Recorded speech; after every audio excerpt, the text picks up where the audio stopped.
یبوست ام الامراض، مادر بیماری ها. برای درمان هر دردی باید این مشکل رو حل کرد.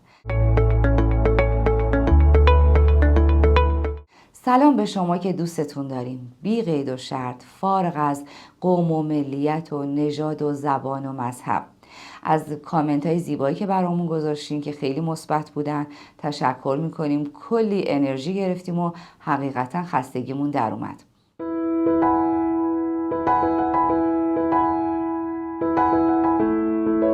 تو این ویدیو ما سعی کردیم بپردازیم به علتها و درمان یبوست با راهکارهای طبیعی. انتخاب اولمون دارو نباشه، حالا چه گیاهی و چه شیمیایی. داروها روده ها رو تنبل میکنن و باعث میشن این مشکل به یک مشکل خیلی مزمن تبدیل بشه. اما تو این سالها تجربیاتی که به دست آوردیم برای درمان بیماری ها، محکم بهتون بگم این مشکل قابل حله و راهکارهای طبیعی کاملا جواب میده، مشروط بر این که اجرا کنیم و صبر داشته باشیم تا حرکات دودی شکل روده ها اصلاح بشه. وقتی گفته میشه یبوست یعنی اینکه مدفوع قرار بوده دفع بشه اما دفع نمیشه، ساعتهای زیادی تو روده بزرگ میمونه و منجر به خیلی از بیماری ها میشه، از جمله چربی خون، فشار خون. معمولا کسانی که این مشکل رو دارن وقتی ازشون شرح حال میگیری و پیگیری میکنیم به این نتیجه میرسیم یک تایمی دچار یبوست‌های مزمن بودن. فشارهای چشمی، خشکی چشم، ضعف بینایی، باز هم یک سرش برمیگرده به یبوست. ما راجع به این قضیه خیلی تحقیق کردیم. نوجوانها و جوانهایی که خیلی زود اینا عینکی شدن و مجبور هستن که عینک بزنن، وقتی بررسی کردیم به این نتیجه رسیدیم سالهای خیلی زیادی دچار یبوست بودن. میخوام بهتون بگم یبوست باعث میشه سموم تو بدن بازجذب بشن. طبق همون سیستم جذبی که هست دوباره سموم جذب میشن، وارد جریان خون میشن و خون و اسیدی و سرد میکنن. ما تو تمام ویدیوها به این نکته اشاره داریم، هم برای اینکه هر دردی رو بخوایم درمان کنیم باید یبوست رو برطرفش کنیم و هم اینکه تو محیط خون اسیدی بیماری ها اتفاق میفتن. اگه میبینید که ما خیلی تکرار میکنیم به خاطر اهمیت این قضیه است، چون اگه این بخش رو اصلاح کنیم بسیاری از مشکلات برطرف میشه. خیلی این موضوع رو تست زدن، عصبی بودن، سردرد بودن، کسل بودن، بدنشون سنگین بوده. وقتی که اومدن با رژیم غذایی سالم رفع یبوست انجام دادن حالشون خیلی بهتر شده. غلظت خون هم از عوارض بعدی یبوست هست، چون سم پتوماین در اثر یبوست تو روده تولید میشه و این سم وارد خون میشه و تو سر تا سر بدن دور میزنه و منجر به غلظت خون و بسیاری از مشکلات عصبی میشه، یعنی باعث تخریب سیستم عصبیمون میشه.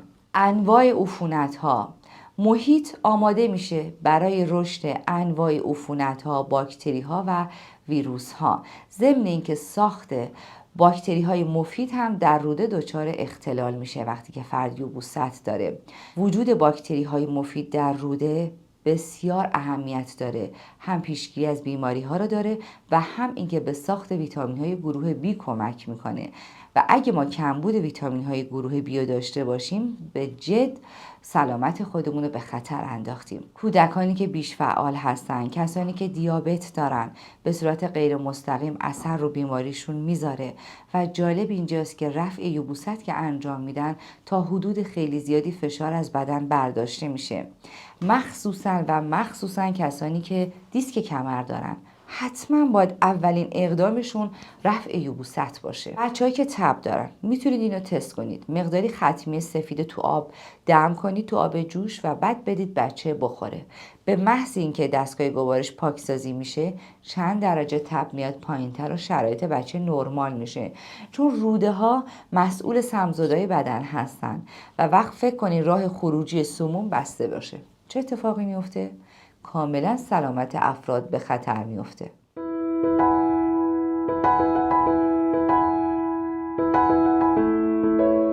ما برای رفع یبوست ابتدا از راهکارهای خیلی ساده استفاده میکنیم. اولین اقدامتون آب فاتر باشه. صبح ناشتا چندین فنجان، اگه یبوستتون خیلی مزمن هست استفاده کنید. که دوستان خیلی کامنت گذاشته بودن زیر ویدیوی آب فاتر، البته تیترش هست این آب درمان خیلی از بیماری ها. میتونید نگاه کنید، کاملا ما به این قضیه پرداختیم. آب فاتر آبی هست که به نقطه جوش رسیده و خیلی نجوشیده که املاح و مواد معدنیشو از دست بده. این آب بسیار سبکه، املاح و مواد معدنی داره و خیلی سریع تو بدن تاثیر میذاره. شما امتحان کنید 2 روز الی 3 روز، این مشکل قابل حله و تقریبا میتونم بگم محاله که روی کسی اثر نذاره با هر علتی که دچار یبوست هست. حتی میتونید شما هنگامی که ورزش انجام میدید از آب فاتر استفاده کنید تا بیشترین تاثیر روی سلامتیتون داشته باشه. استفاده کنید از سبزیجاتی که فیبر فراوان دارن. تمام سبزیجات برگ سبز فیبر دارن. اینجا باز هم من تاکید میکنم روی سالاد مخصوص. ممکنه خیلی از شما عزیزان بلد نباشین یا اینکه به سایت ما مراجعه نکرده باشین. به احترام شما عزیزان توی این قسمت میخوام براتون توضیح بدم. از انواع کلم ها استفاده کنید. کاهو، خیار، سیب، به. اگه فصل به نبود میتونید حتی از میوه خشک شده اون استفاده کنید. در صورتی هم که در اختیار نداشتید مشکلی نداره. هویج، مقداری بادوم، مقداری کشمش. اگه کشمش باز هم نبود مشکلی نداره.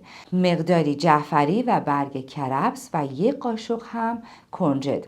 از هر کدوم از این سبزیجات شما میتونید به مقدار نیازتون بردارید. بستگی داره که برای چند نفر میخواین درست کنید. اگه برای خودتون 1 نفر میخواین درست کنید فقط کافیه از هر کدوم 1 تیکه داشته باشید، کلی شما سالاد میتونید درست کنید. اجازه بدید این میکس بشه. وقتی خوب میکس میشه هضمش هم راحت تر میشه. میدونم که براتون سوال پیش میاد که این ایجاد نفخ میکنه و برای ما مشکل گوارشی داریم. باید بهتون بگم این سالاد به شدت مشکلات گوارشی رو برطرف میکنه. حتی اگه شما دچار ورم معده هستین، زخم‌های گوارشی دارین، یکی از انتخاب‌های درستتون سالاد مخصوص هست. این سالاد وقتی شما همراه میکنید با روغن زیتون فراوان و آب لیمو ترش تازه، مقداری نمک طبیعی و کمی هم پودر نعنا و وقتی خوب میکس میشه به راحتی هضم میشه. وقتی هم که خوب بجوید که دیگه کار خیلی راحت تر میشه و دستگاه گوارش رو پاکسازی میکنه، کمخونی رو برطرف میکنه، رنگ پوستتون باز میشه، ریزش موهاتون برطرف میشه و کلی اتفاقات خوب که بعد از خوردن این سالاد براتون پیش میاد. استفاده کنیم از دونه های خاکشیر. خاکشیر رو به میزان 1 الی 2 قاشق. اگه یبوستتون شدیده 3 تا قاشق هم میتونید استفاده کنید. داخل آبجوش به مدت 20 دقیقه دم کنید و بعد هم 1 لیوانش رو ازش میل کنید. چند تا آلو هم بندازیم بد نیست، قوی‌تر عمل میکنه و خیلی خوب پاکسازی روده رو براتون انجام میده.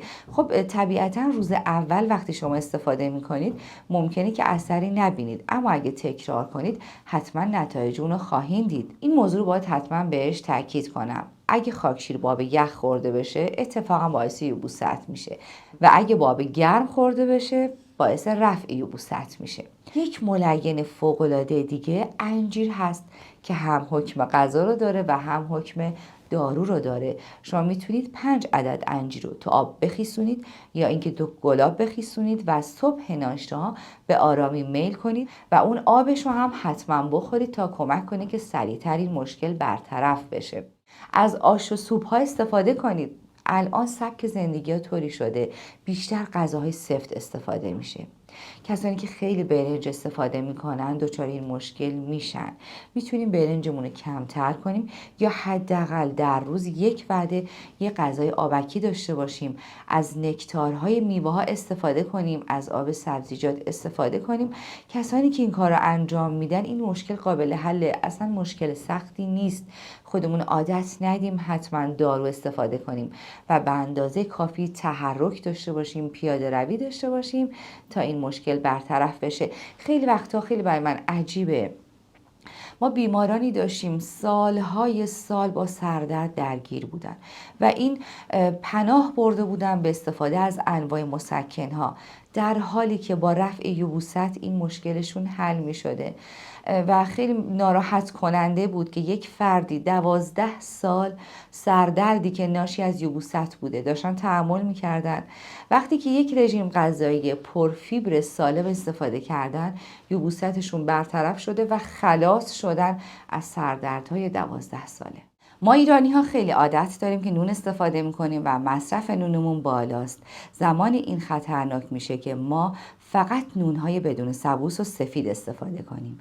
به شدت برای بدن مضره و فرد و مستعد انواع بیماری ها مخصوصا دیابت میکنه و وقتی هم که فرد نونش رو اصلاح میکنه رفع یبوست براش انجام میشه. این یعنی تغییر در لایف استایل. اون سبوسی که در انتها وقتی میخوان نون داخل تنور بذارن بهش اضافه میکنن کاملا بیفایده است.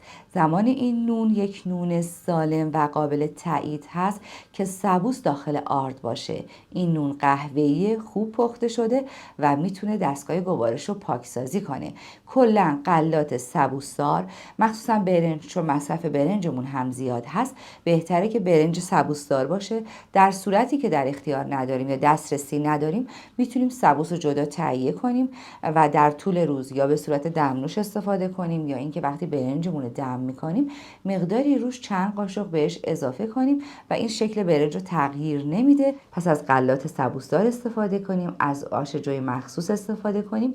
وقتی هم میگیم آش جوی مخصوص یعنی اینکه از انواع حبوبات تشکیل شده، جو هم داخلش داره، سبزیجات تازه داره، روغن زیتون داره و سبزیجاتی که تازه هستن فریز شده نیستن هم کمک میکنه به رفع یبوست. نکته که باید حتما بگم، ممکنه که یه فردی با خوردن خاکشیر نتیجه بگیره، یکی با خوردن انجیر نتیجه بگیره، اما اون چیزی که اکثرا ازش نتیجه میگیرن آب فاتر هست که صبح ناشتا باید میل کنن. قبل از اینکه بپردازیم به نکته پایانی، لایک یادتون نره. لایک شما انرژی زیادی به ما میده و باعث میشه یوتیوب این ویدیو رو به افراد بیشتری نشون بده. و اما نکته پایانی، از ماساژ دور ناف کمک بگیریم. قبلش باید روغن مالی داشته باشیم، مثلا با روغن زیتون یا روغن بادوم شیرین که حتما یکی از این دوتا روغن باشه. اینجا ما نمیتونیم از روغن سیاه‌دون کمک بگیریم یا روغن‌های دیگه و در مسیر حرکت عقربه‌های ساعت دور ناف و آروم با کف دست ماساژ بدیم. این حرکت دودی شکل روده ها رو بهبود میبخشه. این رو نوزادان هم تاثیر میذاره. استفاده از روش‌های طبیعی به شما کمک میکنه تا بی‌نیاز بشید از مصرف داروهای شیمیایی و گیاهی. همیشه سالم و سلامت باشید. اگه عضو کانال ما هم نیستین سابسکرایب کنید، زنگوله رو اگه فعال کنید به شما اطلاع داده میشه به محض اینکه ویدیو بارگذاری بشه.